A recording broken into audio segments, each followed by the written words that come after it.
materiais de todas as palestras, portanto, fiquem super tranquilos com relação a esses materiais, que vocês receberão nos seus e-mails, bem como os certificados de participação, ok? Muito bem, hoje nós teremos a primeira palestra, que é acolhimento e escuta aos professores, colaboradores, alunos e família. E a nossa palestrante de hoje é a professora Sandra Garcia, ela é vice-presidente do Instituto Ela, Educadoras do Brasil, e diretora pedagógica da Mind Lab Brasil. Eu gostaria também de agradecer a presença de uma das palestrantes, que também está aqui conosco, que estará acompanhando, que é a professora Ayla Huovi, diretamente da Finlândia, e ela está aqui, tá bom? Obrigada, viu, Ayla? Um beijão para você. Muito bem, então agora eu passo a palavra para nossa querida Sandra Garcia, vice-presidente do Instituto. Sandra, a palavra é sua. Oi, Sônia, estou aqui, batalhando aqui com a tecnologia, mas eu queria dizer uma coisa, né, importante antes da gente começar, que é por que a gente decidiu, nesse momento tão crítico, né, que todos nós estamos vivendo, fazer um fórum com esse tema tão polêmico, né, que a gente, aqui a ideia é a gente discutir um pouquinho, né, sem tomada de posições, mas que juntas a gente pudesse se unir e sermos fortes para enfrentar esse momento. O Instituto Ela, ele vem com essa demanda, como você mesmo colocou, né? A gente tem aqui presente, eu sei que a irmã Sônia e a Eni Vieira estão todas as educadoras presencialmente na instituição, para que elas pudessem aproveitar esse momento, e temos muitas outras pessoas que entraram para que a gente pudesse, juntas, refletir um pouco sobre quais são os efeitos, né, desse retorno às aulas. E preparei um conjunto de slides para que isso nos ajude nestas reflexões.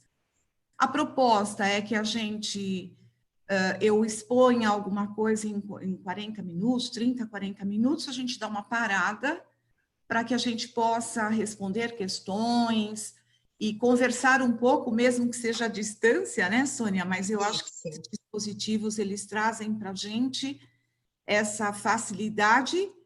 E aí depois eu quero fechar para que a gente possa sair daqui nessa manhã, nessa 1h30, mais fortes, mais juntas, e que a gente possa enfrentar esse momento. Eu vou aqui tentar compartilhar o meu slide aqui. Eu sei que a Thalita, ela está super atenta, e eu preciso que a Thalita me ajude. Vou tentar aqui compartilhar. Se eu tiver algum problema, eu sei que a Thalita vai me ajudar, né, Thalita? Fica tranquila, Sandra. O importante é o seu conteúdo. Isso aqui. Isso. Vocês conseguem ver ou não? Ainda não. Ainda não? Não. Então, deixa eu voltar aqui. E deixa eu ver aqui. Share. Ok. Agora está começando a compartilhar. Legal. A minha tela, né? A sua tela. Perfeito. E aí, deu? Ok, deu. Agora só coloca no modo apresentação. Perfeito, Sandra. Perfeito. Vamos lá. Oba! Olha, acho que é importante a gente começar com o que acabou de acontecer aqui, né? Eu acho que essa pandemia, ela trouxe inclusive isso, né? Uma possibilidade para que a gente possa, o tempo todo na nossa vida, mudar paradigmas, aprender, fazer coisas. Quem me conhece sabe que eu sou uma pessoa muito emoção e eu gosto de estar junto. E eu tive que desenvolver uma outra habilidade, outras habilidades, né? Que são essa, por exemplo, de aprender muito mais sobre a tecnologia, me preparar para que a gente possa enfrentar esse novo momento. E eu tenho certeza que muitas pessoas que estão nos ouvindo também têm se deparado com inúmeras dificuldades. E eu acho que eu sou um exemplo vivo de que tudo pode se vencer. Eu, aos meus 67 anos de idade, eu continuo apaixonada e amando fazer o que eu faço, né? Eu acho que nesses anos todos, na Mind Lab, como diretora de soluções e criando coisas, isso me manteve jovem e sempre aberta para saber que é possível mudar, que a gente pode sim recomeçar, e é nesse espírito que eu quero começar a nossa manhã, né?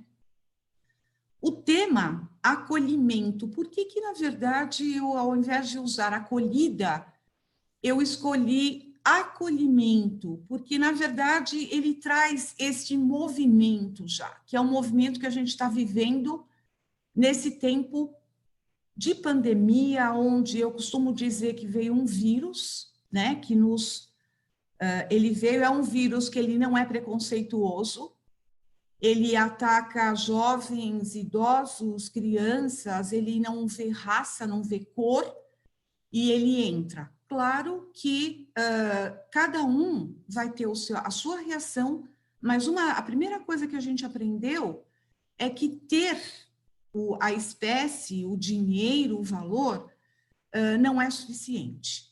Porque a gente sabe de notícias, a gente tem ideias de muitas pessoas que tinham todo um cabedal de suporte para poder se cuidar, e, na verdade, infelizmente, não resistiu. Quando a gente olha, hoje pela manhã, quando eu acordei, eu estava ouvindo, eu gosto muito de assistir a CNN, né? E a primeira notícia que veio, e que isso causou um espanto enorme, foi a fala do presidente da Organização Mundial da Saúde, que disse que não temos certeza ainda de que essa vacina vai nos proteger, e que isso ainda são coisas que estão muito em cima de reflexões. Quando a gente traz para o nosso tema, né, retorno às aulas presenciais, como é que isso fica?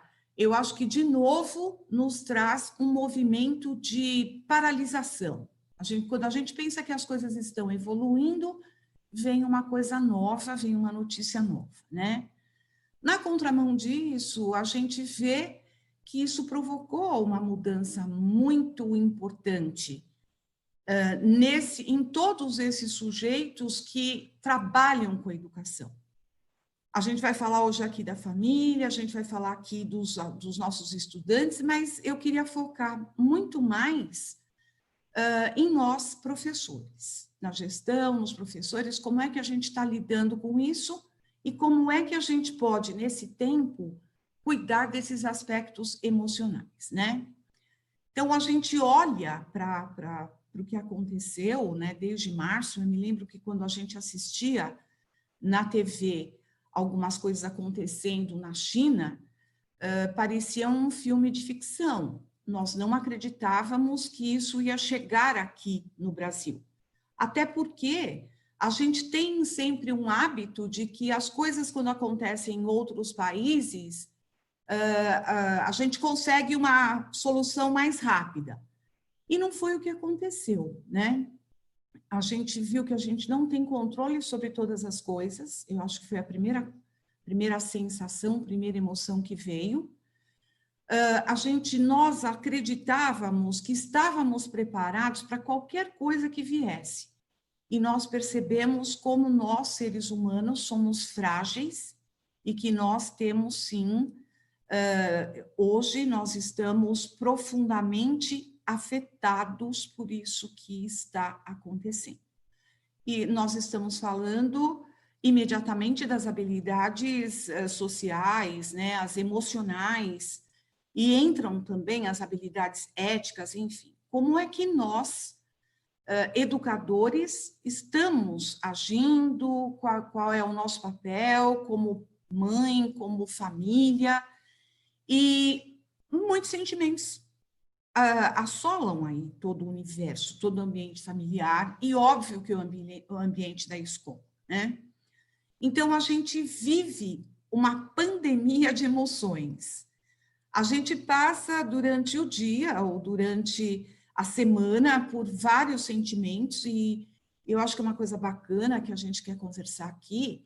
A primeira coisa é como eu aceito, né, esses sentimentos, como eu também me coloco nesse lugar de humana, e entender, acolher esses meus sentimentos e saber que isso depende muito de como eu vou agir, qual é a minha estrutura para que eu possa enfrentar e ser, na verdade, uma referência para quem está ao meu lado, né?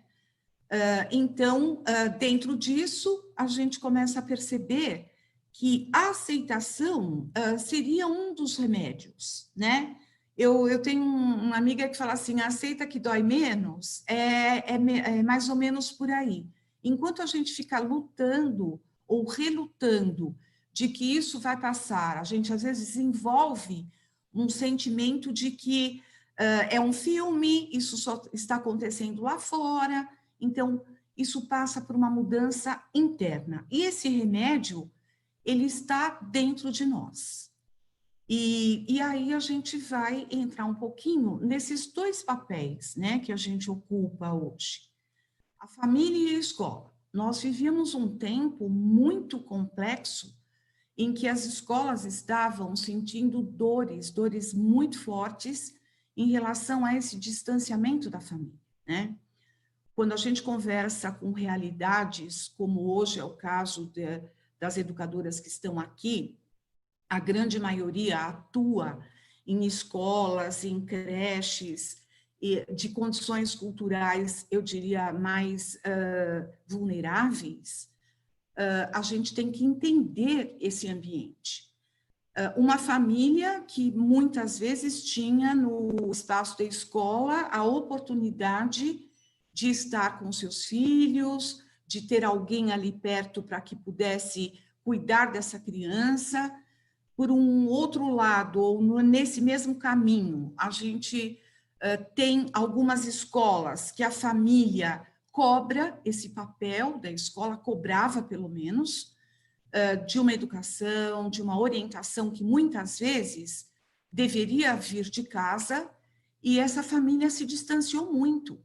Se a gente começa a fazer uma análise, eram dois mundos, né, que tratavam da mesma criança, mas que muitas vezes estavam muito separados. E a gente tem que lembrar que esses dois espaços, que na verdade é o primeiro lugar que essa criança nasce, que é a família, é ali que a gente vai começar a estruturar essa criança. Então, a primeira lição que fica é que a gente não pode mais se separar. Eu acho que vai passar tudo isso, eu tenho uma esperança muito grande. A gente não tem certezas de quando, mas isso vai passar, é óbvio. Mas a gente aprendeu que a família e a escola, embora esse universo aparentemente muito distante, eles são muito próximos. E quando a gente olha para esse universo família, o meu convite para quem está nos ouvindo saia um pouco do papel de educadora. Entra agora um pouco no seu papel de família. O que é que você, né, como família, eu tenho quase certeza absoluta que a grande maioria dos participantes são mulheres, né? Claro que a gente deve ter um ou dois educadores, eu não sei quantos, mas a gente faz uma imersão nesse papel da família, né? Quem é que eu sou dentro dessa família? O que eu sinto? O que eu quero para mim? O que eu quero para minha família? Porque não dá para você ir para um outro universo, que é a escola, se você primeiro não se conhece. Então, quando a gente traz esse bloco de habilidades, a gente traz esse bloco de competências para começar uma conversa sobre um retorno às aulas, né, um possível retorno ainda em outubro, novembro, quem sabe só voltaremos em janeiro, mas não dá para a gente, de novo, ficarmos despreparados. E se preparar para esse retorno passa imediatamente pelas habilidades socioemocionais. Então, o autoconhecimento, você precisa, sim, saber quem você é e qual é o papel que você ocupa nesta sua família. O que você fez ou o que você está fazendo neste momento para literalmente ocupar o seu papel de mãe, de pai, de tia, de avó. Quais são as suas ações? Aí a gente migra para um outro bloco, que é o da empatia. A gente vê na Base Nacional Curricular que uma das orientações, uma das competências que são praticamente exigidas, porque quando ela vem posta em termos de lei, isso passa a ser uma conduta exigida de nós, educadores, e das crianças, dos nossos alunos, a gente começa também a se fazer perguntas, né? Como é que eu posso trabalhar dentro de um universo de escola? Qual é a minha capacidade que eu tenho de me colocar no lugar dos outros? E eu tenho certeza que não deve estar sendo fácil, né? Esse convívio familiar. Se colocar no lugar do seu companheiro, se colocar no lugar da criança, se colocar no lugar do seu filho, enfim, da avó que está distante, da tia, ou de alguém que fica doente. A gente sabe de situações muito críticas de pessoas que perderam seus parentes e que nem puderam estar presentes. Eu, lá no começo, perdi um primo também. Isso era em março, e aí a gente tem que lidar com uma questão nova para todos nós, né? Então, primeira coisa, você precisa se conhecer. A segunda coisa, ou não sei se é nessa ordem, tá? Não tem uma ordem primeiro, segundo e terceiro. São coisas que a gente traz aqui para pensar em como nós estamos atentos e imersos nessas habilidades que são tão exigidas e que a gente exige das nossas crianças, né? Trazendo um exemplo aqui, quando a gente começa em tempos, em outros tempos, e agora a gente vai ter que colocar isso muito mais em prática, quando chegava um amiguinho novo, a gente, olha, todo mundo tem que cumprimentar, mostrar a escola, se aproximar. A gente sempre cobrou muito isso das nossas crianças, né? Então, a pergunta que fica aí nós, o que nós estamos fazendo neste momento onde isso é exigido? E eu acho que uma das coisas que mais deteriora o relacionamento, os relacionamentos de uma forma geral, isso vale para o universo da escola como para o universo da família, é a comunicação. A gente sempre acha que foi claro o suficiente, que eu pedi alguma coisa e a gente acaba não conferindo se o outro entendeu aquilo que você pediu, né? Então, é um tempo que nós tivemos que colocar a nossa comunicação muito em prática. Desde a comunicação para quem está no nosso entorno, perto, que fez um isolamento perto, até em relação aos nossos gestores, porque tem aqui pessoas que trabalham em conjunto com outros professores. Como é que você está se comunicando com esses seus professores? Quais foram as suas ações para poder continuar com essa comunicação? Ah, mas isso é difícil, isso eu não sei, lá não tem internet, ele não consegue. Eu acho que quando a gente traz um problema e imediatamente a gente traz uma série de dificuldades, isso nos mostra que eu não estou completamente focado em resolver aquela questão. Então, como é que eu posso melhorar? Essa é a pergunta que tem que permear a nossa discussão, a nossa reflexão. E aí vem uma outra competência que aqui eu não posso deixar de citar Paulo Freire, que ele fala muito dessa questão da humildade, né? Como é que eu me coloco num lugar de aprendente e não de ensinante? E o que eu estou disposta a aprender com o meu filho, com o meu par, com a minha família? Qual é a minha disposição interna para aprender com as outras pessoas que estão nesse universo? E aí é claro que vocês devem estar pensando, puxa, Sandra, legal, você está falando de nós, das nossas famílias. E aí o meu convite neste momento é para a gente usar a empatia e nos colocarmos no lugar das famílias que estão em casa, nós como educadores. como é que essas famílias estão se sentindo. Se nós, como educadoras, né, temos dificuldade de lidar com tudo isso, imagina aquela família que muitas vezes desconhece todas essas questões, acaba, o primeiro sentimento que vem é trazer a culpa em alguém, a primeira coisa que vem é a raiva, é um sentimento de que, meu Deus, isso tudo tem que passar, e acho que isso foi bacana para que as famílias todas, sem exceção, da família que tem muita condição cultural, financeira, até aquela família que não tem essa condição, de valorizar o papel do professor. Eu tenho acompanhado um movimento muito grande de todos os educadores, todos sem exceção, de como eles pararam para se preocupar, ou não sei se pararam, né? Eu acho que continuaram se preocupando com os seus alunos, com as suas famílias, com as crianças. E aí houve uma entrada, né? Eu acho que a escola abriu, né? O professor que está preocupado com isso, e ele, independente de tudo que tem acontecido, eu não vou entrar aqui numa discussão política de que esse não é o meu horário de trabalho, eu faço muitas coisas, não é isso. Nós que escolhemos ser educadores, a gente tem no DNA um componente que faz parte, que é a nossa preocupação pelos nossos alunos. Então, independente de qualquer esforço, nós estamos num movimento, e quem não está, precisa estar nesse movimento, porque vai ser um tempo de reconstrução de vínculo.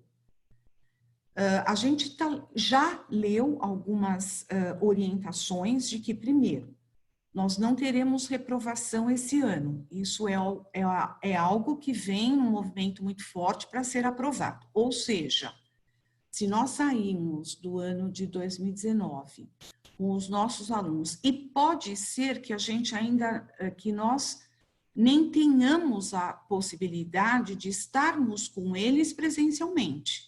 Isso pode ser. Isso tem uma pergunta aí no ar, uma interrogação.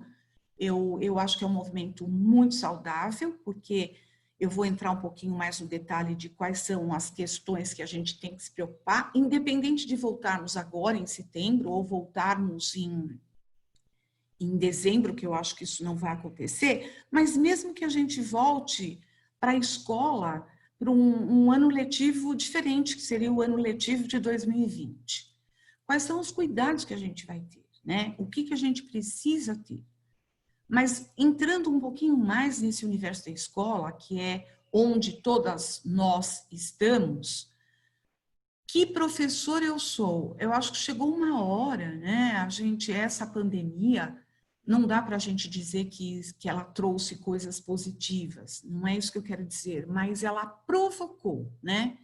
Um movimento de muita reflexão, de você se perguntar o tempo todo, né? Que professor eu sou? Quais são as habilidades que eu tenho? Quais são as habilidades que eu tenho e quais são as habilidades que eu não tenho, que eu preciso desenvolver? O que eu preciso aprender ainda que eu não aprendi? E como é que eu posso apoiar a minha escola? Eu acho que tem um movimento, não dá mais para a gente trabalhar isoladamente. Isso também ficou muito visível. Tem que ser um trabalho de equipe. As educadoras que estão aí presencialmente, da Irmã Sônia, houve uma possibilidade de vocês estarem aí. Eu espero que vocês estejam distantes, né? Aquilo que é recomendado, todas de máscara, que tenham álcool gel por perto. Mas eu acho que é um momento bacana de vocês olharem nos olhos. E olha que coisa interessante que aconteceu, né? Eu sou muito romântica, né? Eu sou muito apaixonada pelo que eu faço. A gente estava vivendo um tempo que olhar no olho era alguma coisa muito difícil. A gente ficava baixando os olhos para o celular, para algumas coisas que a gente estava fazendo. Então, a gente falava, né? E andava. Agora, parece que nós somos obrigados, primeiro, a cobrir a boca, a gente não sabe se o outro está sorrindo, se ele está te mostrando a língua, fazendo uma careta. A menina dos olhos ficou muito mais em evidência. E aí a gente teve que aprender uma coisa, né, que é sorrir com os olhos. Eu preciso dizer, e não é assim, é muito normal eu não sair, né, eu fico aqui isolada, mas às vezes que eu precisei e as pessoas se assustam, né? Quem é você? Ou que, nossa! Então a gente teve que descobrir os olhos, né? E vamos pensar na metáfora do olhar. Fernando Pessoa, vou trazê-lo aqui porque não dá para não trazê-lo, né? O olho é o espelho da alma. E nós tivemos que abrir os nossos olhos, mostrar os nossos olhos e olhar mais nos olhos dos outros. E todo mundo sabe que eu amo mediação e os critérios de mediação. Um dos critérios, o primeiro dele, que é a intencionalidade para eu obter a reciprocidade do outro, ele fala isso. O contato visual.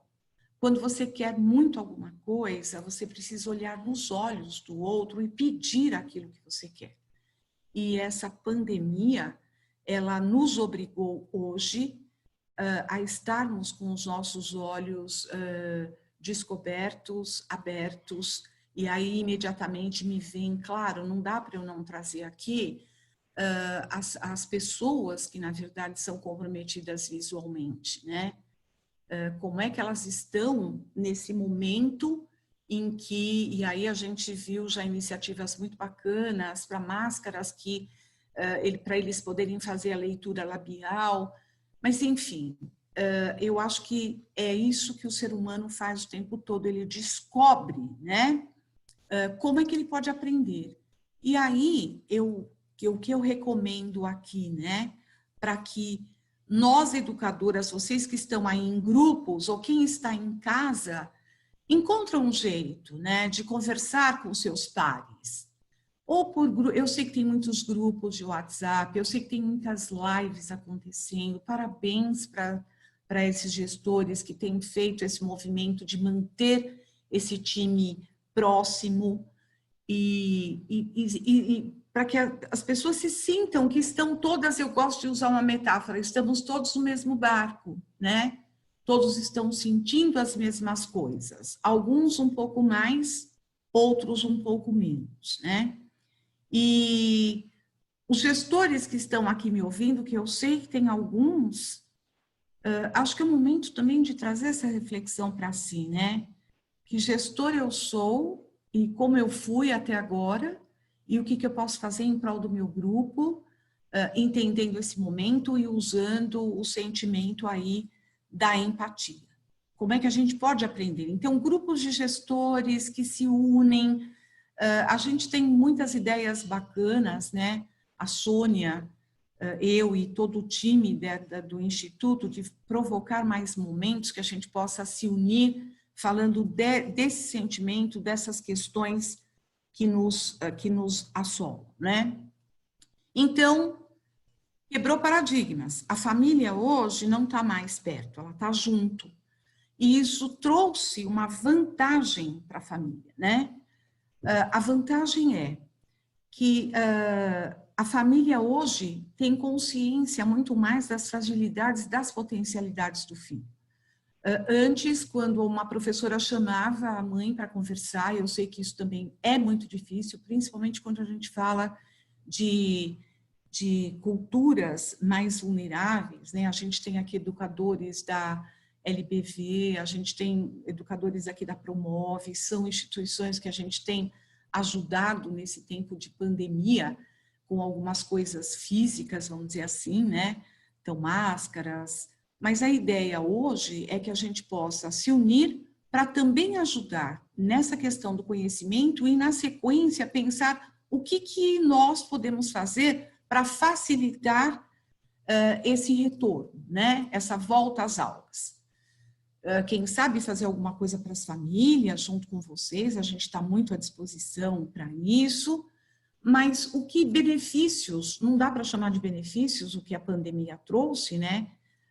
Não dá nem para a gente pensar que são benefícios. Nós vamos pensar assim, quais são as coisas positivas, né?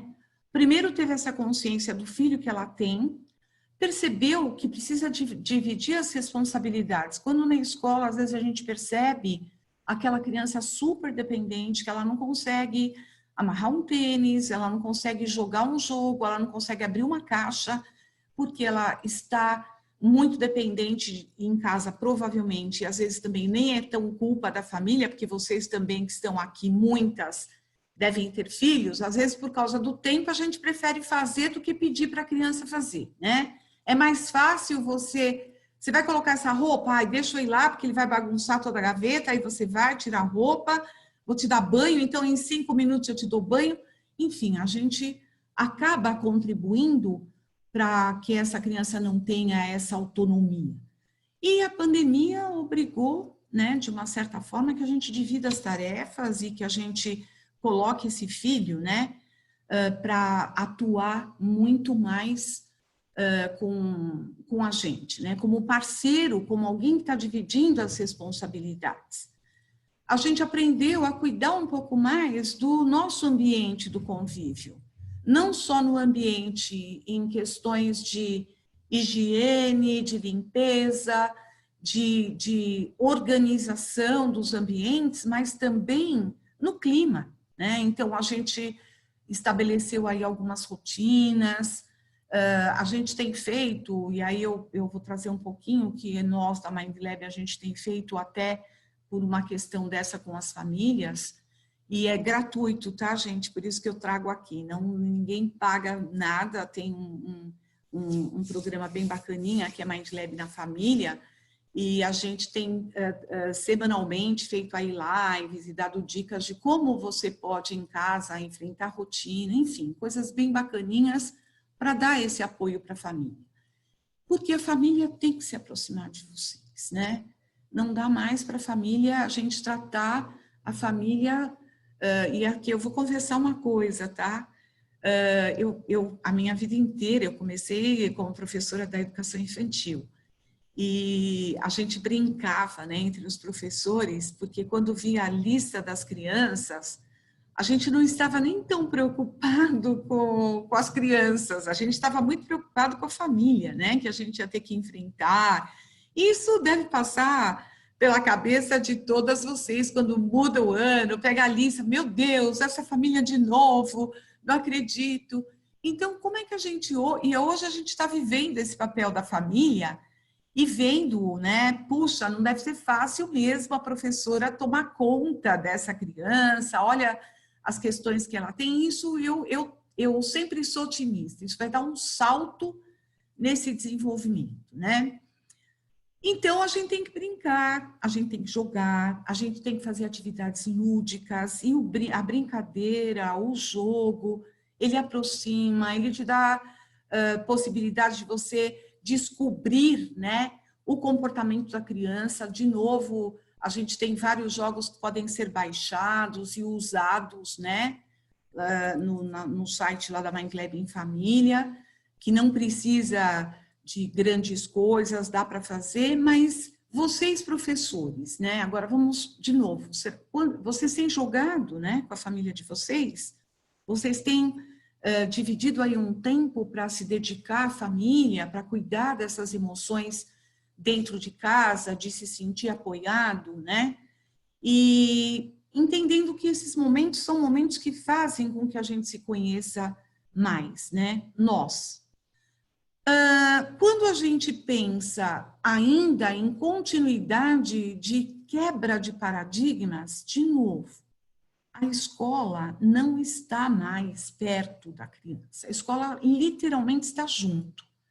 A gente tem visto muitos movimentos de aulas, né, que o professor ele abre, como nós estamos fazendo agora, e aí tem muitos equipamentos que são gratuitos, isso não exige ônus, exige sim uma disponibilidade interna desse professor e desses gestores, mas eu tenho 2 netas e como é importante esse professor estar com elas, pelo menos 1 hora, meia hora, 15 minutos, não importa o tempo. E, de novo, nós vamos falar aqui de tempo.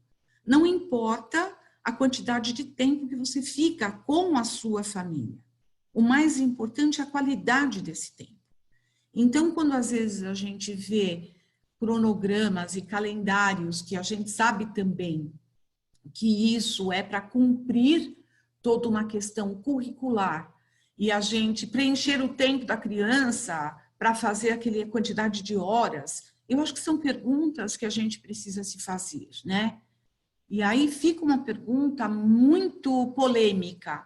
Será que neste momento que todos estão tão fragilizados, será que vale a pena eu encher essa criança de atividades que muitas vezes eu, para corrigir, vai ser um horror, e a criança vai estar ali só investindo o tempo dela, do que pensar o que seria essencial, né? A gente vai ter que rever isso, sim. Os currículos, eles vão ter que ser revistos. Eu acho que foi bacana, já saiu o currículo novo do ensino médio.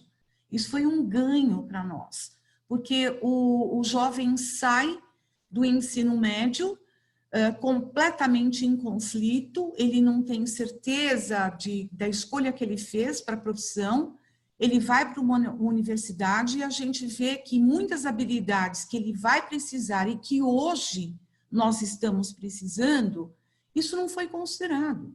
Então, ao invés de a gente criar uma atividade para mandar para casa ou como lição de casa, como é que eu posso ser criativo o suficiente para criar ou continuar com esse vínculo com essa criança? Porque tem os bastidores, né?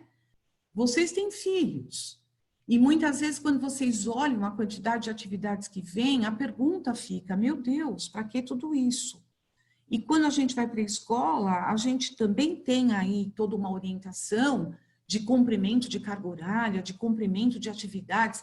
Então, é um momento da escola e família estarem juntas, e a empatia, ela nunca foi tão necessária. Primeira coisa que a gente precisa, quando voltar para o presencial, fazer uma avaliação diagnóstica. Eu preciso entender onde está esta minha criança. E, de novo, eu vou trazer aqui algo em que eu acredito muito, né? O conhecimento, ele vem muito rápido quando você tem outras habilidades desenvolvidas. Se a gente propõe atividades de análise, de síntese, de saber selecionar aquilo que é relevante do que é irrelevante, se a gente ajuda essa criança a se posicionar, se a gente provoca que ela pergunte, que ela investigue, tudo isso vai ser muito mais rápido. Eu acabei de sair de um fórum que o GEDUC proporcionou, a Sônia, que era a questão do futuro, né? Venha para o futuro. Gente, aquilo foi um verdadeiro aprendizado. Tem tecnologias e tem dispositivos que a gente nem imagina. E quando a gente olha para isso e fala, nossa, vai demorar muito tempo? Não, não vai.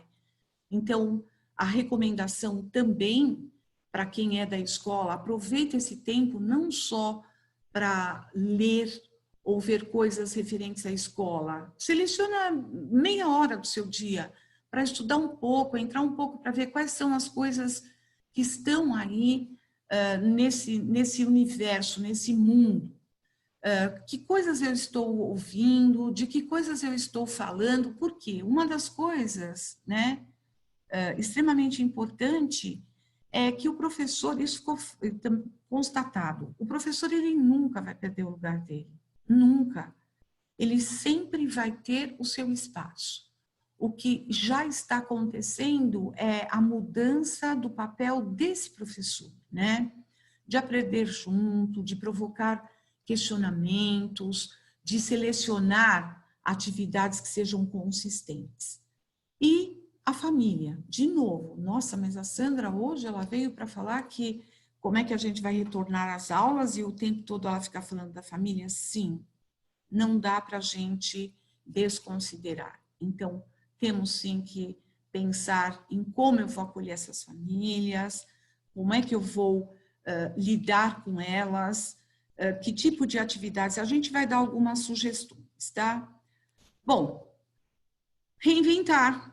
Então, como é que eu penso novas formas, né? O que que eu penso de diferente? Abrir, eu acho que é um tempo da gente abrir os olhos, como eu já falei, e nesse abrir os olhos é enxergar para além daquilo que se mostra nesse primeiro momento. Eu vou ter que redimensionar o meu tempo, né? Eu acho que a gente precisa, isso ficou muito factível agora. No começo parece que a gente tinha muito tempo e agora parece que o tempo ele fica curto porque passa muito rápido. Eu tenho que mudar a minha prática familiar, e eu acho que isso foi uma coisa bacana que já está acontecendo, né? Dividir tarefas, eu tenho que ter uma família consciente, né? E você tem que ter essa consciência. Aposto e tenho certeza que isso já aconteceu. Nós estamos em isolamento desde março, quarentena, eu sei que é um nome médico, né? De os 40 dias que você precisa, mas nós já estamos, desde o dia que fecharam as aulas, acho que são 130 dias, se não me engano. Hoje é dia 4 de agosto, então é um tempo que, se você ainda não conseguiu organizar essa rotina, já está mais do que na hora, né? Eu tenho uma amiga que está aqui, a diretora do Instituto, a Mariane, e eu brinquei muito com ela ontem, né? Ela tem 2 filhas e a gente faz muitas reuniões e ela, às vezes, ela fala, meu Deus, então vem a filha, ela tem duas meninas de idades muito diferentes. Então, foi um reaprender, né, Mari, com a sua filha, com a sua vida. Acho que essa coisa da comunicação, que eu já falei, eu queria de novo reforçar aqui, né, olhar para todos os integrantes da família, colocar-se no lugar do outro, viver mais perto, né, é um tempo da gente estar perto, porque os espaços, eles foram divididos, né. E estabelecer, claro que quando a gente fala de um meio cultural muito mais vulnerável, a gente tem uma experiência de um trabalho que a gente vem realizando também lá na comunidade Paraisópolis, né, com as mulheres e a gente foi lá e viu e esteve nessa realidade. São espaços muito pequenos, divididos por várias pessoas, mas eu fiquei muito impressionada. E aí eu acho que isso fica muito forte. A necessidade exacerba a sua criatividade, né? E é impressionante como eles se uniram e a gente tem dados científicos de que o vírus não se proliferou lá, porque eles se uniram, máscaras, álcool gel, eles se ajudaram e eles se cuidaram, né? Que isso é um sentimento muito forte. Então, quando a gente olha para dentro, de novo, dessas escolas com realidades diferentes, a gente começa a tentar visualizar como ficaria isso. Quando a gente traz isso, então, para a creche, para a educação infantil, que eu sei que tem aqui também algumas educadoras que trabalham em creche, e eu fui professora de educação infantil, eu falo, gente, impossível, né? Como que você vai impedir que a criança se abrace ou como você vai se segurar para não abraçar, né? Então, é uma realidade, eu não tenho todas as respostas, mas a ideia é que cada um aqui busque as soluções dentro da sua realidade cultural, né? Eu acho que a gente precisa acompanhar sempre os processos, acho que não dá para a gente pensar que eu delego as coisas, então não adianta para o professor dizer, mas eu pedi, a mãe que não fez.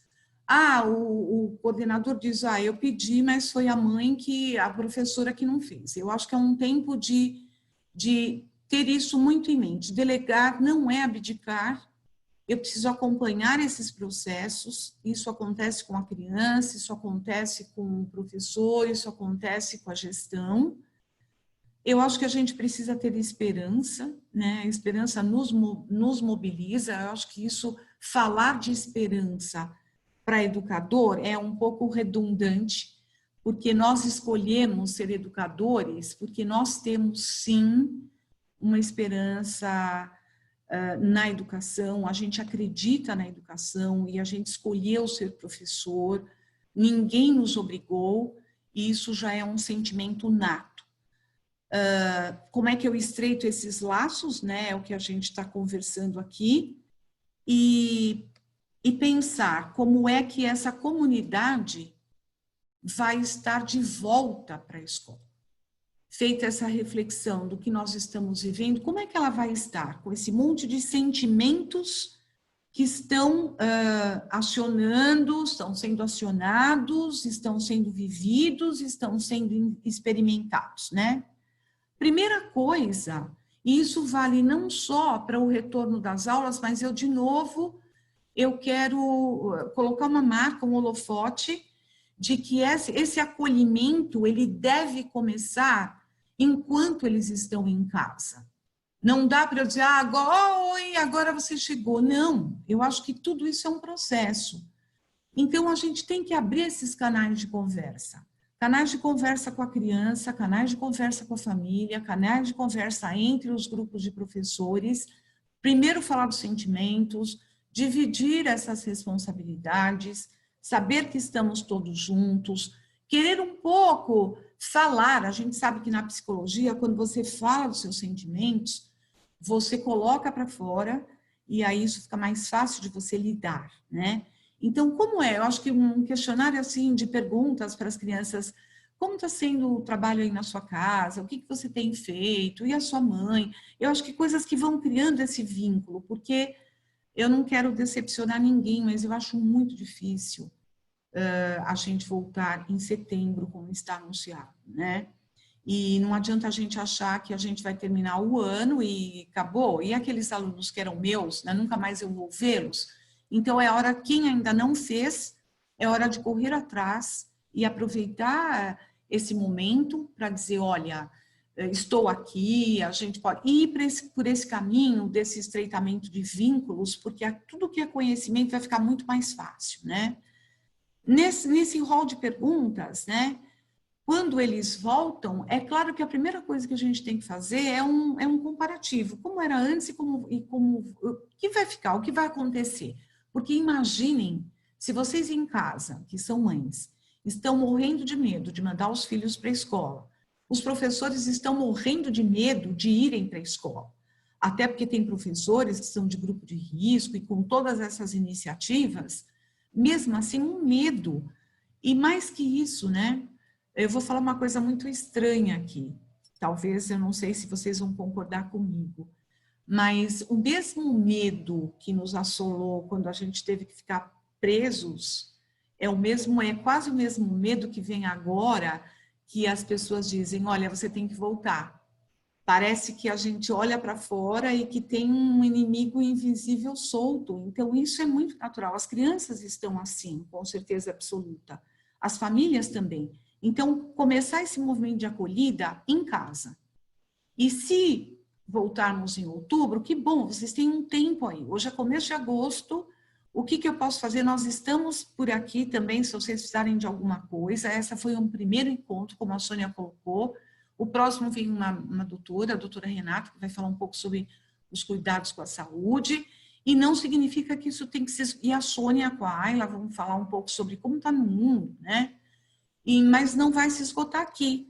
Nós temos lá o nosso canal, que vocês podem acionar, e a gente está à disposição, né? Uma coisa bacana que isso pode acontecer e vocês orientarem as famílias a fazerem em casa é esse painel de sentimentos, né?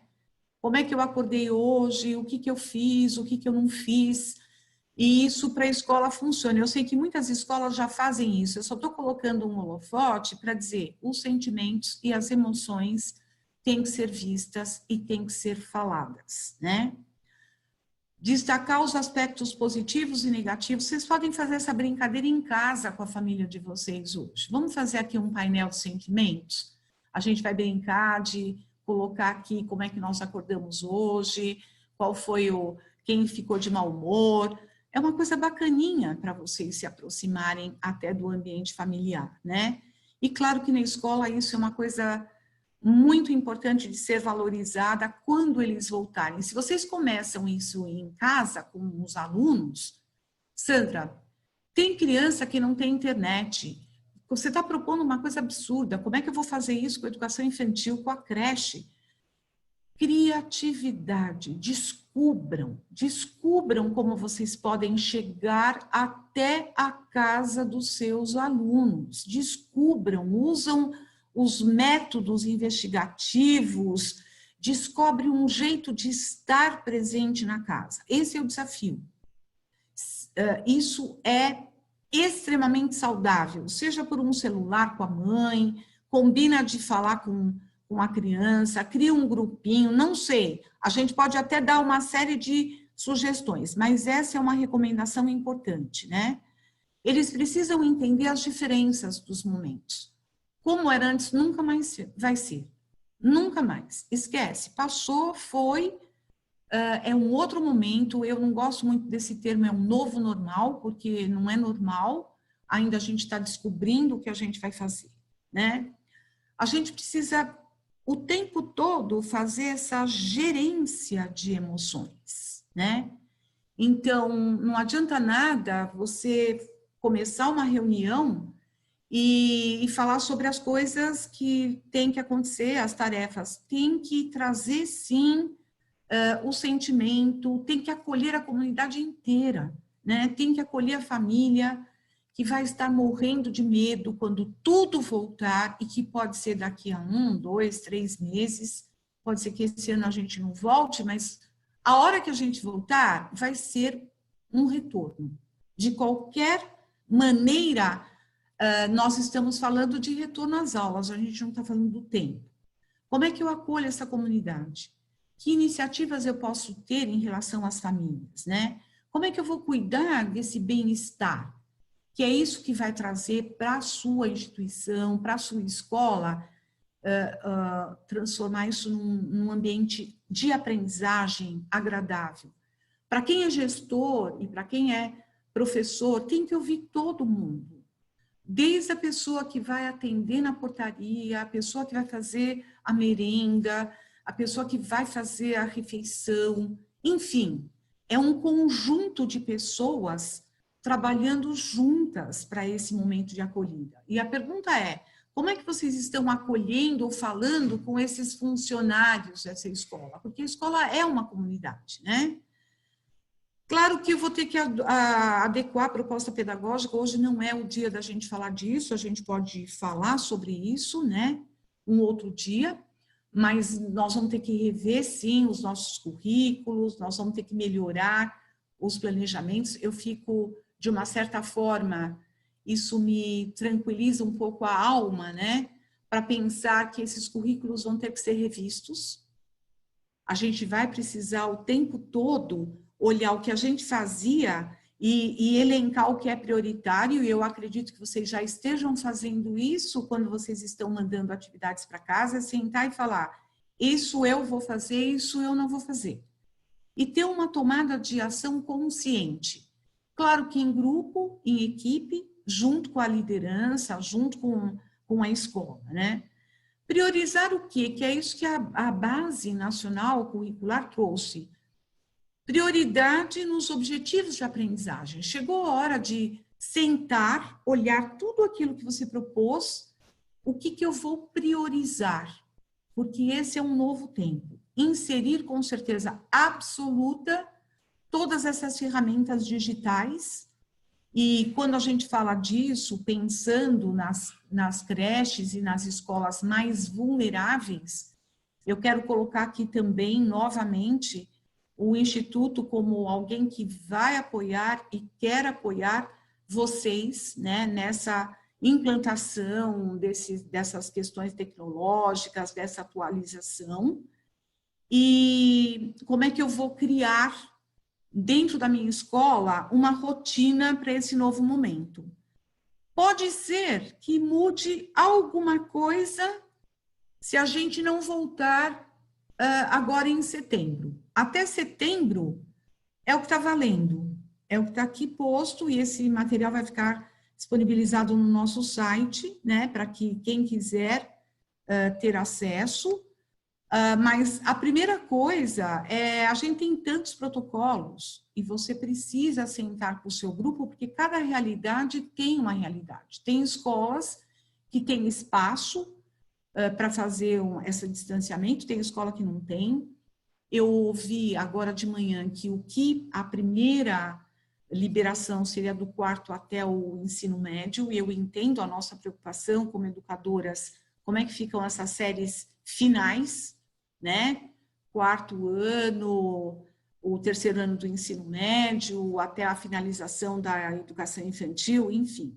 Mas esses são os protocolos que estão aí em todos os lugares. Horário de entrada e saída, como vai ser, número de alunos, horário distinto, aprendizado combinado com esse ensino remoto, espaços da sala de aula, né? Como que eu vou fazer esse distanciamento de acordo com a faixa etária? Então, para cada faixa etária, tem uma orientação. A gente também tem isso, e isso está disponível em sites de várias instituições, no GEDUC, lá no site da UNOS a gente tem os protocolos bacaninhas que já foram disponibilizados, no Instituto a gente também vai colocar alguma coisa, a gente tem alguma coisa bem bacana lá no site da MindLab sobre família, enfim, pesquisa, investiguem, né? Qual será a melhor alternativa?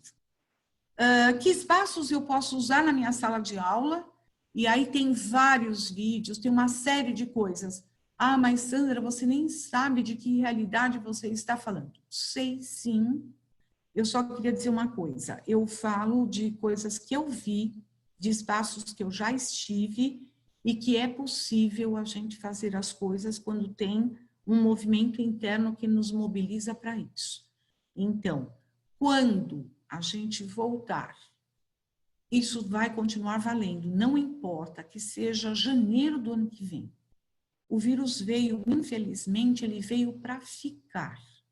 Ele vai fazer parte da nossa realidade enquanto essa vacina não chegar para todos. E depende muito, agora vocês veem tantas discussões, tem a vacina da Rússia, que já está anunciando que setembro vai ter, aí tem várias, mas enfim, quando as aulas voltarem, esses são os protocolos que nós vamos ter que adotar, independente de quando for. Então, não é bem bacana eu ter um tempo para me preparar, ou isso me pegar de surpresa como aconteceu com o vírus? Eu acho que é bacana essas discussões fazerem parte do planejamento pedagógico. Eu gosto muito de brincar, a gente trabalha muito assim, plano A e plano B, né? O plano A, ele está pronto, que agora, em setembro, eu vou fazer o plano A. O plano A não aconteceu, eu vou para o plano B. O que eu não posso é ficar parado diante disso. Como é que eu vou lidar com a família? Vai entrar na escola? Não pode entrar? Vou fazer uma reunião só com as famílias antes de começar tudo isso? Como é que eu vou avisar as famílias? Porque elas estão desesperadas. Elas não sabem exatamente o que vai acontecer, vem um sentimento de insegurança. Como é que você vai se comunicar? Você tem um jeito de se comunicar com as suas famílias já? Ótimo. Você não tem? Vamos descobrir como, né? Como é que eu vou higienizar os ambientes? Aí eu acho que, de novo, a gente pode entrar para apoiar. A gente tem aí algumas relações que nós estamos fortalecendo com empresas que possam fazer doações. A gente, acho que eu já falei no começo, né? A gente doou algumas máscaras, até para professores e crianças, enfim. Uso de máscaras e lavar as mãos. Isso eu acho uma coisa bem interessante, né? A gente não tinha o hábito, né, de lavar muito as mãos. Às vezes a gente passava o dia inteiro e lembrava, nossa, né? Isso passou a fazer parte da rotina. Acho que também isso é uma cultura que ficou impregnada e vai ficar, mas quando a gente pensa em escola, como que eles vão lavar, que horas, com que frequência, que local, vai ter pia, não vai ter. De novo, a gente se coloca à disposição, porque o nosso papel é doar também algumas coisas materiais. Mas o nosso papel é empoderar essas pessoas e essas mulheres com conhecimento. E a gente pretende, tem um canal lá nosso, que a gente colocou no YouTube, que são conteúdos de formação. E a gente vai continuar fazendo isso com educação, né? E vai fazer isso com outros papéis que essa mulher e que essa família ocupa, né? Como vai fazer para essas crianças irem no pátio, a logística do acesso à escola, enfim. Como é que a gente fala de tudo isso pensando num retorno às aulas? Ter um planejamento. Como eu vou fazer, o que eu vou fazer, né, em relação a isso. Se eu tiver um aluno infectado, se eu tiver alunos de Fundamental I1 e 2, se eu tiver, como é que eu mantenho esse ambiente seguro? Nosso próximo encontro, a doutora vai trazer muitas informações sobre isso, né? Mas tem algumas coisas bem burocráticas que é assim, a família não quer que essa criança vá para a escola. Tem um protocolo, então eu preciso estar atento a tudo isso. A gente tem uma listagem, né, nessa apresentação que é bacana, eu faço checklist. Isso eu já tenho, isso eu já fiz, isso eu já fiz, né? Então, eu acho que tem a questão da sinalização visual, a gente tem a questão de fazer sempre um checklist, eu diria assim, eu planejo alguma coisa, lembra que eu falei que delegar não é abdicar? Eu planejo alguma coisa e eu vou checar para ver se aquilo está acontecendo. Eu acho que é importante a gente ter reuniões com os professores. Legal. Estão acontecendo? Em que periodicidade os professores estão indo? Legal. Eu mandei um comunicado para a família, porque só fazer não adianta. Porque senão você fica com a sensação, sabe aquela, eu já fiz, né? Não dá certo. E fechando esse primeiro bloco, né? Esse primeiro e último bloco, porque agora a gente vem com questões. Que tipo de habilidades a gente precisa ter para lidar com essas mudanças, né? Claro que o que a gente viu é uma quantidade de ações, né? E eu vou concluindo dizendo que o autoconhecimento é a habilidade essencial, né? A capacidade que eu tenho de reconhecer as minhas próprias emoções, reconhecer meus pontos fortes, meus pontos fracos e saber dar nome a essas emoções, né? Por quê? Porque a emoção, ela tem uma relação direta com aquilo que nós somos e aquilo que nós fazemos. Ela tem relação com a atenção, ela tem relação direta com a memória. Então, quando nós estamos abalados emocionalmente, a gente não consegue focar, a gente não consegue nem guardar nada, né? A emoção, ela tem uma relação direta com a tomada de decisão. Então, tudo que eu vou decidir, eu preciso, sim, ter uma estrutura emocional. A emoção, ela tem uma relação direta com os relacionamentos que eu estabeleço, quer seja dentro da minha casa, quer seja na escola, junto com os meus pares de trabalho. E a emoção, ela tem uma relação direta com a criatividade, né? A gente precisa abrir espaço para criar. E quando a pessoa está extremamente angustiada, extremamente estressada, extremamente depressiva, ela não consegue realizar nenhuma dessas ações. Então, a gente pode sim cuidar da emoção, a gente pode ter esse controle, porque o primeiro passo para isso é você reconhecer. É você reconhecer que a emoção, ela está diretamente ligada à razão. E a gente pode voltar a falar disso, né, num outro momento, mas eu queria parar aqui, porque eu só tenho um slide para terminar, e quando terminar o bloco de perguntas, eu coloco esse slide. Eu queria que ficasse essa mensagem que o trabalho começa por nós, e que cuidar da emoção é um papel extremamente crucial. Certo, Sônia? Certíssimo, maravilhosa sua abordagem, Nossa, agregou muito valor a todos nós, eu aprendi bastante. Você sempre muito cativante, muito emoção. E eu gostaria de começar fazendo uma pergunta, tá? Vamos lá. Começando do final para o começo, em termos de questionamento. Você falou da importância do autoconhecimento, né? Então, eu vejo que o principal, em termos de início, é nós termos compaixão conosco mesmo, não é, Sandra? Porque está tudo tão difícil, né, nesse momento. Claro que nós temos que olhar a todos os envolvidos ao nosso redor, mas o primeiro ponto é nós nos conhecermos e também termos compaixão para com as nossas emoções.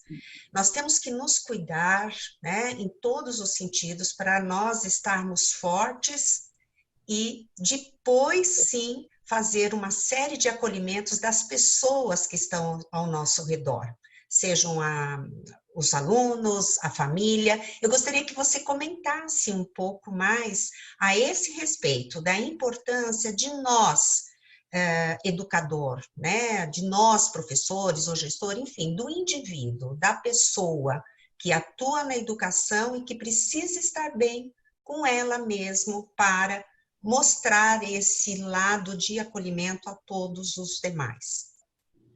Sônia, eu gosto muito daquela expressão que a gente escuta quando a gente entra no avião. Se você Tá. tem algum problema, né, primeiro coloca a máscara em si para depois socorrer as pessoas do entorno. Eu acho que isso é bom. Como é que eu cuido de mim? Você está me perguntando. Como é que a gente cuida da gente, né? A primeira coisa é eu preciso me conhecer. Como é que eu me conheço? Para isso eu preciso parar e olhar para dentro de mim mesmo. Eu vou ser obrigada, obrigada não, vai ser um prazer enorme, né, falar. Mas a gente tem um método na Mind Lab que eu gosto muito, que é o método do espelho. O que é o método do espelho? O espelho, o que ele é? O espelho, o que ele é, Sônia? Ele é o reflexo da sua imagem. Perfeito. O método do espelho, ele faz isso, é você acordar de manhã, olhar para o espelho, aquelas perguntas que eu fiz lá no começo, né? Quem sou eu? A primeira coisa é assim, o que você quer para a sua vida? Não é um exercício fácil, tá? O método do espelho, ele tem 3 fases. A primeira fase é você se dispor a querer saber quem você é. Dói, tá? Dói muito. Porque muitas vezes você pergunta algumas coisas para você com toda a transparência de querer, na verdade, saber quem você é. Então, olhar no espelho é olhar e ver que a pandemia te deixou mais gordinha, te deixou com mais ruguinhas, que os seus cabelos ficaram mais brancos, né? Primeira etapa é essa, eu preciso reconhecer o que eu tenho. O segundo é o aceitar aquilo que eu falei antes. Legal, estou de cabelo branco, mas e agora? Isso vai mudar a minha vida ou isso pode agregar valor, né? E o terceiro passo é implementar, porque às vezes o que acontece, Sônia? Eu me olho no espelho e vejo que eu estou com, sei lá, com mais ruguinhas, né? Aquilo para mim é um sofrimento total. Eu não aceito e eu não faço nenhum movimento para sair disso. Então, quando a gente... E 3 perguntas, no primeiro slide eu coloquei lá, quem eu sou, eu acho que é a primeira coisa, como pessoa. Você pode colocar junto o que eu represento na minha família, o que eu sou na minha família, porque aí você vai fazer uma reflexão dos diferentes lugares que você ocupa nessa família. Agora, voltando para a escola, que professor você é? Você é um professor que vai para a escola todos os dias, ou ia pelo menos, e cumpria só a tua carga horária, e fazia o teu trabalho ali do melhor jeito, mas assim, não com a paixão, porque você, eu tenho que fazer. Não, você não é obrigado a fazer. Eu acho que isso é uma coisa bacana. tem que vir uma coisa de dentro. Então, se você se pergunta, que professor eu sou? Olha, porque a gente sabe disso. Quando você vai fazer uma palestra, ou qualquer trabalho que você faz, quando termina, você fala assim, ai meu Deus, não foi do jeito que eu queria, não é assim? A gente tem essa nossa autoavaliação. E a autoavaliação, ela tem que fazer Uma cobrança muito grande, eu diria. isso mesmo. Agora, legal, eu acho que a gente tem que trabalhar no 100. Eu gosto de trabalhar no 100. Se eu não trabalhar no 100, para mim, eu não vou ser feliz. Agora, eu preciso entender que nem todos os dias eu vou ser 100. Eu falei uma coisa outro dia e que isso para mim é fato. Você não acorda todos os dias amando as pessoas do mesmo jeito. Tem dias que você acorda e ama mais o Paulo. Tem dia que você acorda e ama menos. Tem dia que você acorda apaixonada pelos seus alunos. E tem dia que você olha para eles e fala, meu Deus, o que eu estou fazendo aqui? Então, eu acho que essa questão de você, primeiro, olhar para você mesmo. Então, o método do espelho é bárbaro, porque ele te dá essa dica. Faz isso. Eu sei que você faz muito isso, porque você também é uma pessoa que se avalia continuamente. Agora, uma coisa que eu quero só para concluir. Às vezes as pessoas, elas acham que elas são aquilo que elas pensam que é. Olha que forte. Uhum. E é um momento de você trabalhar com avaliação 360. Sabe aquela que você coloca à disposição de... Sônia, o que você acha de mim, né? O que você pensa? Qual é a imagem que eu estou passando para as outras pessoas? Por isso que eu digo, no grupo de professores, olha que gostoso. Relatem as dificuldades. E ninguém é perfeito. A gente vai ter um monte de defeito. A gente vai... Agora, o bacana é assim, eu aceitar e querer mudar. Então, como é que eu posso mudar? E, olha, me dá uma dica de como eu posso mudar. A gente gosta muito de dar dicas. Faz isso ou faz aquilo, mas para começar esse exercício do autoconhecimento, a primeira coisa é você se reconhecer. Segundo, se aceitar e terceiro, colocar em prática. Quem vai te ajudar a colocar em prática são os seus pares. Na escola, são o grupo de professores, o grupo de coordenador. Em casa, é a sua família. E aí chegou o momento da escola e da família fazerem essa relação. O professor que tem coragem de mandar uma autoavaliação para casa e perguntar para a criança, como eu fui nessa aula hoje, você faz isso com todos os seus palestrantes. A gente fica aqui e depois a gente recebe uma avaliação e eu acho bacana, porque você vê os pontos que você precisa melhorar. Isso devia ser prática. Devia ser prática nossa em relação às pessoas. Eu acho que essa é a dica que eu tenho, Sônia, para o autoconhecimento. Bacana. O pessoal está fazendo aqui alguns comentários no chat. A Lucimara Vitória Loureiro escreveu, se não conseguirmos estar bem, como poderemos ajudar o outro, não é? Perfeito, perfeito. Parabéns, Lucimara, é isso. Primeiro cuida de você, para depois dar. Quando você não tem... Eu digo assim, a gente sempre dá o melhor. Aquilo que a gente tem dentro, né? Gosto muito de uma frase, né? A minha religião, ela é mesmo católica, eu cresci no marista né? A boca fala daquilo que o coração está cheio. Então, quando você pode soltar as coisas, quando você tem isso impregnado no teu coração.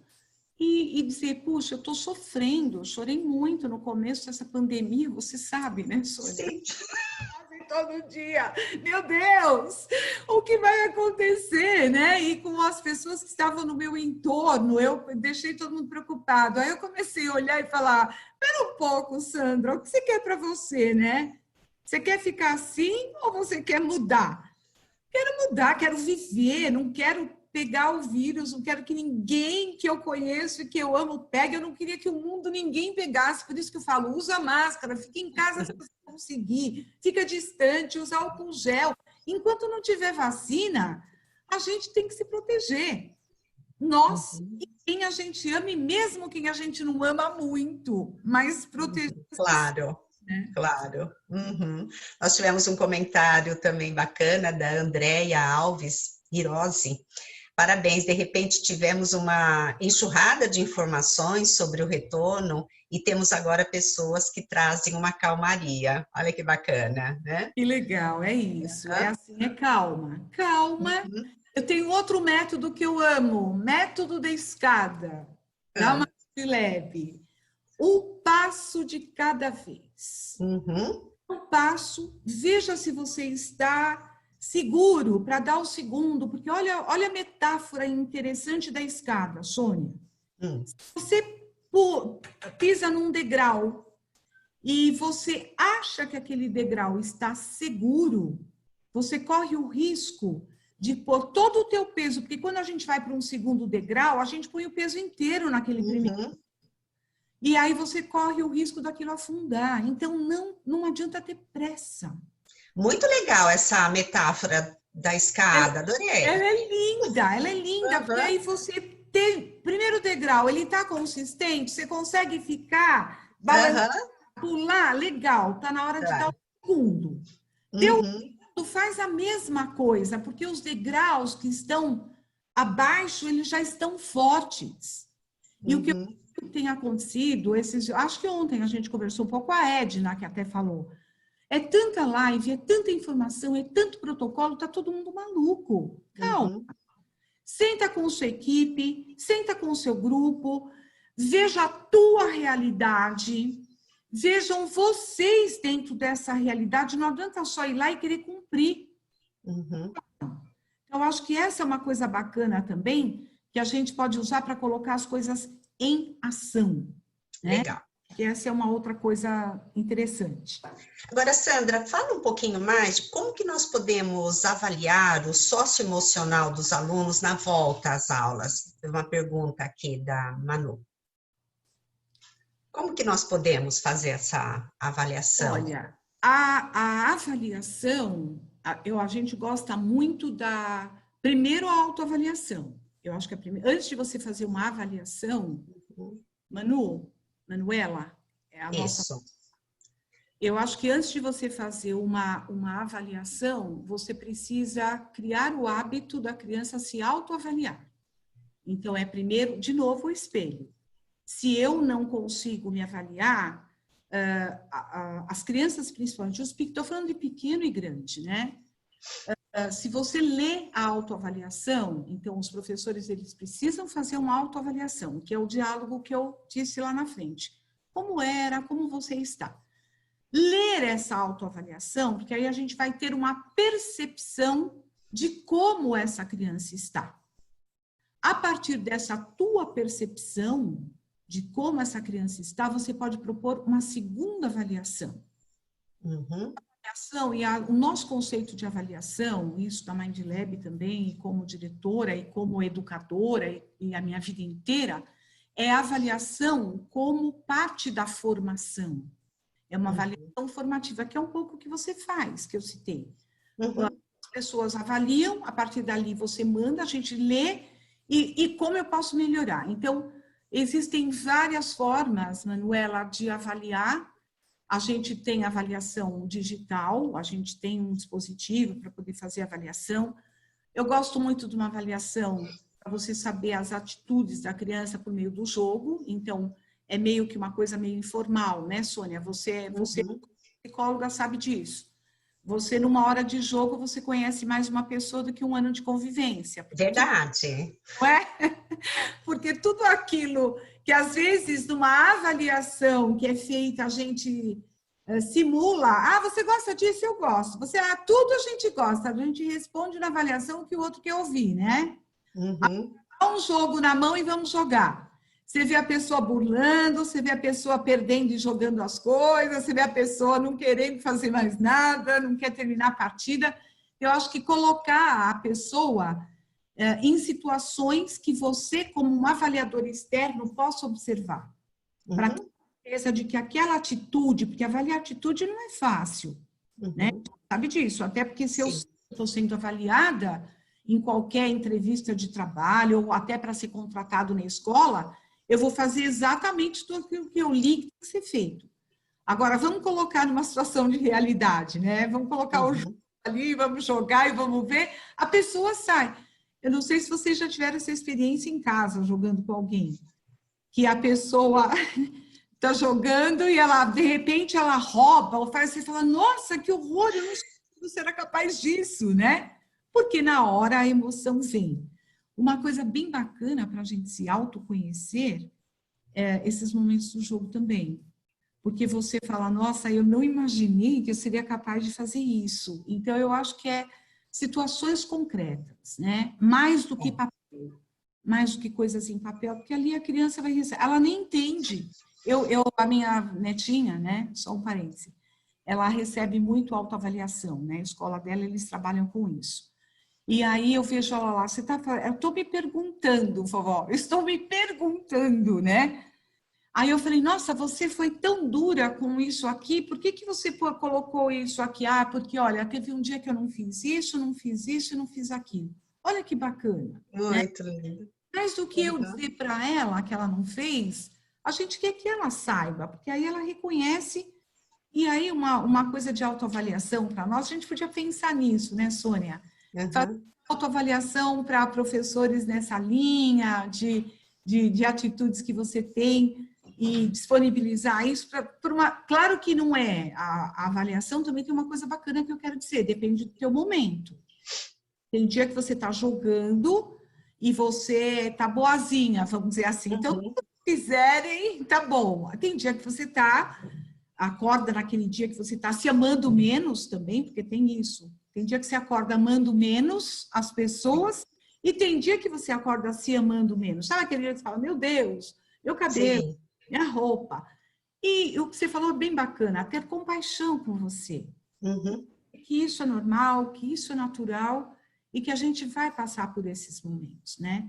Então, o jogo é bem bacana, Sônia, para a gente usar... Agora, eu vou fazer mais uma última pergunta, para depois a gente fazer a finalização, da Sheila Francetti Vasconcelos.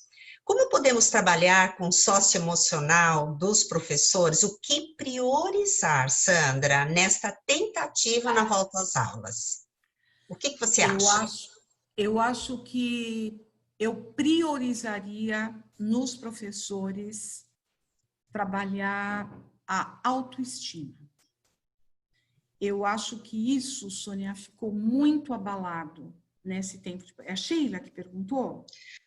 Foi a Sheila Francelli. E depois vai ter mais uma perguntinha, tá? Eu acho que Sheila, eu trabalharia a autoestima. A gente começou falando de autoconhecimento. O autoconhecimento, ele vai te trazer um feedback de quem você realmente é. E eu não estou falando aqui para que a gente vá... Eu amo terapia, amo psicólogos, a gente tem até a ideia de colocar alguma coisa, um tema que a gente vai colocar, o primeiro que nós vamos colocar para ajudar as mulheres é a autoestima, né? E acho que ela tem a ver com tudo, Sheila. Porque quando a Sônia traz a compaixão, é você se aceitar, né? Gente, eu sou assim, e aí? Né? O que eu posso melhorar? Então, eu trabalharia a autoestima do professor mais do que a competência profissional. Porque a competência profissional, ela vem. Ninguém escolheu ser professor para ser qualquer professor. Todo mundo tem o desejo de ser o melhor. O que abala, na verdade, e eu trouxe a questão daquela tela da emoção, que o que abala, na verdade, ela abala a atenção, ela abala a memória, ela trabalha com a tomada de decisão, ela abala o relacionamento, ela abala a criatividade. Então, se você trabalhar a autoestima, ela imediatamente ela vai trabalhar com as suas fragilidades e você vai se aceitar como humano, né? Porque teve muita gente que não se aceitou. Tem professor que até hoje não aceita. E não é assim, né? A gente pode melhorar e a gente vai melhorar. E isso, como é que eu posso ensinar autoestima para os meus alunos, que não se ensina, mas se transparece, se eu não tenho? Alguém falou aí, como é que eu posso não ter e querer dar? Não vou dar aquilo que eu não tenho. Então, autoestima, eu começaria pela autoestima. Autoestima. Eu também acho bem legal começar por esse caminho. Porque é trabalhar a pessoa. Verdade. Depois eu Muito bem, trabalho. vamos para a nossa última pergunta para depois você fazer a finalização, certo? A pergunta, Que pena. Fala. a pergunta é da Conceição Trazi. Todos os pontos que você abordou, Sandra, foram super importantes. Agora eu gostaria de saber como trabalhar a partir do momento que recebemos as crianças que passaram por momentos de violência, falta de alimentos, crianças que ficaram sozinhas em casa, falta de atenção dos pais, ok? Crianças em vulnerabilidade, certo? Então Muito, vamos lá. muito pertinente. E aí, eu vou... Quem foi que perguntou, Sônia, por Foi favor? a Conceição Trazi. Conceição. Excelente pergunta, excelente questionamento. Eu não tenho todas as alternativas, mas eu diria, a primeira coisa, quando você faz essa autoavaliação, ou você tem essa escuta ativa, você vai escutar isso desta criança. E a gente não pode lidar com uma dor sem falar da dor. A gente vai ter que falar disso com esta criança. Então, de novo, eu vou trazer uma lição de casa para todo mundo que está aqui. Quem ainda não conseguiu ter acesso à casa dos seus alunos tem que ter. Uma das coisas que eu peço para ter acesso é exatamente isso. Se você consegue ter acesso à casa, você consegue estar presente nesse ambiente. A gente sabe que o quanto que exacerbou essa questão da violência, inclusive entre marido e mulher. A gente sabe disso. E a gente sabe de abuso sexual de crianças. A gente sabe de gente passando fome.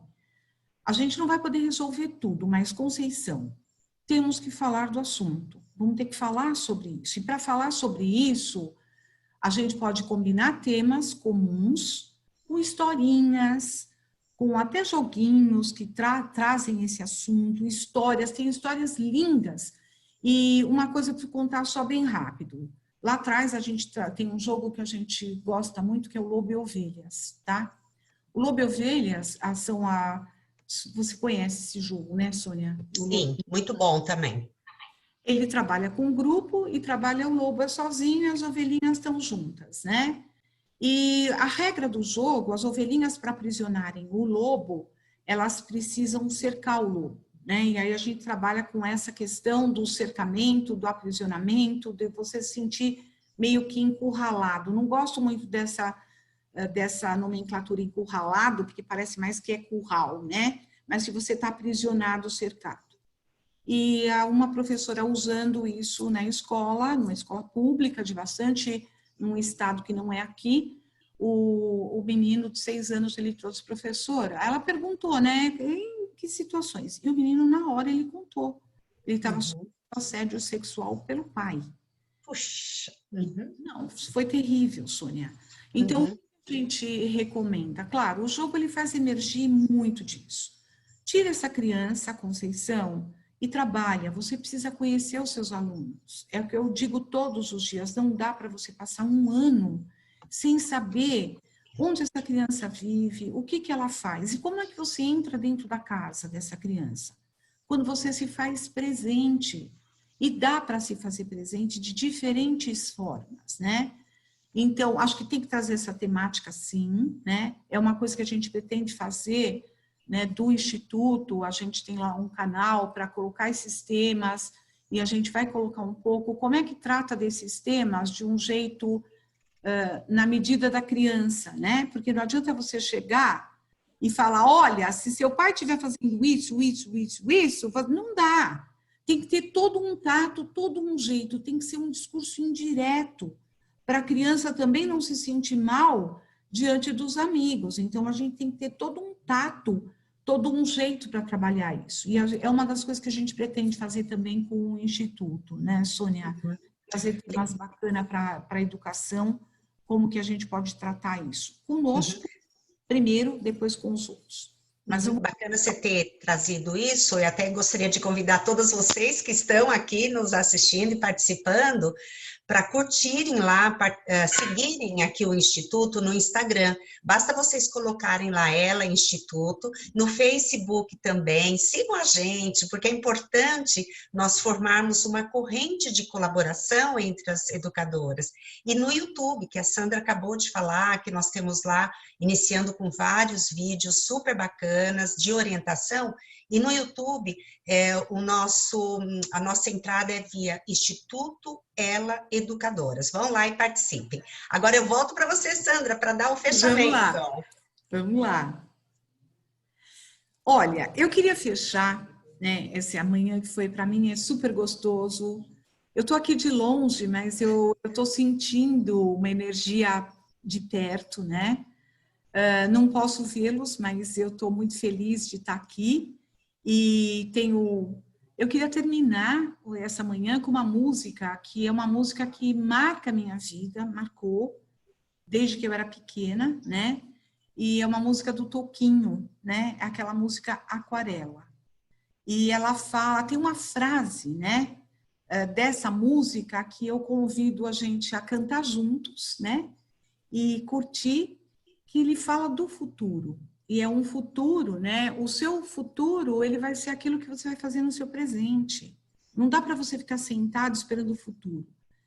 E essa música, ela tem uma frase que eu amo, que diz assim, né? Que o futuro é uma astronave, né? A gente está falando de barco, de estar todo mundo no mesmo barco, mas que a gente tenta pilotar, né? Mas não tem tempo e nem piedade, e nem tem hora para chegar. Sem pedir licença, muda a nossa vida e depois nos convida a rir ou chorar. Thalita, eu vou ver se eu consigo pôr aqui a música e você vai me ajudar. Você disse que eu tenho que clicar, tenho que sair, não é isso, Thalita? Isso. Oi, Sandra. Já está. Talvez já esteja com a opção de música. Vamos tentar? Se não der, você tenta. Você faz novamente. Opa, peraí, agora acho que eu saí de tudo. Peraí, um pouquinho só. Saí, vocês estão me vendo? Estamos vendo. Vou clicar para ver se vai sair. Se tá não bom. sair, você me ajuda.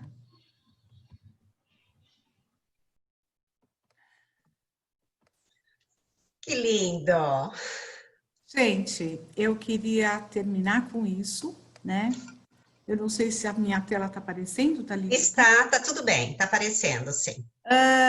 Eu amo essa música, sou apaixonada pelo que eu faço, tenho esperança na educação, amo as pessoas, minha vontade agora é estar pertinho, abraçar todo mundo, sou movida a calor, mas eu queria dizer para vocês que estão aqui, muito obrigada por terem tido esse tempo para estar com a gente, um tempo para vocês, um tempo eu queria usar um nome, eu sou cheia de dar nomes, né? Em vez de um retorno às aulas, um retorno a vocês mesmas. Eu acho que é um tempo da gente precisar fazer um retorno a nós, para depois a gente sair para o mundo. Alguém aqui disse, eu não lembro o nome, que a gente não pode dar aquilo que a gente não tem. Uhum. E que a gente possa ter tido essa oportunidade de compartilhar um pouquinho do melhor que eu tenho. Eu sempre procuro dar o meu melhor, para que vocês deem o melhor de vocês, né?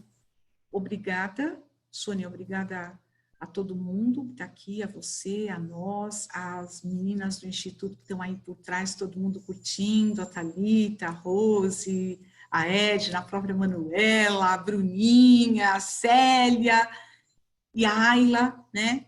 E que a gente possa levar o melhor de nós para continuar inspirando a educação, as educadoras que eu amo, e a gente pode voltar a conversar. Estamos pensando aí num curso de mediação, né, Sônia? Isso, em breve. E, enfim, tenha um bom dia e que Deus nos proteja. Quem puder, fica em casa. E se você não puder, se proteja, por favor. Enquanto não tiver a vacina, a gente tem que cuidar da gente e cuidar de quem a gente ama. Obrigada, um super dia para todo mundo e até o próximo encontro, né, Sônia? Isso. Obrigada, Sandra. Foi extremamente enriquecedor, tá? Essa é a nossa vice-presidente do Instituto Ela, Educadoras do Brasil. Maravilhosa. Pessoal, espero que tenham gostado. Estou vendo aqui pelo chat muito elogios a você, Sandra. Eu não Muitos, consigo muitos, ver. muitos. Eu não consigo, depois eu espaço. posso ler. E nós vamos então finalizando, lembrando que o nosso próximo encontro será no dia 11 de agosto com a doutora Renata Dinato, onde ela falará sobre saúde física da comunidade escolar. Portanto, uma palestra imperdível. Espero todos vocês nesse dia e novamente solicito.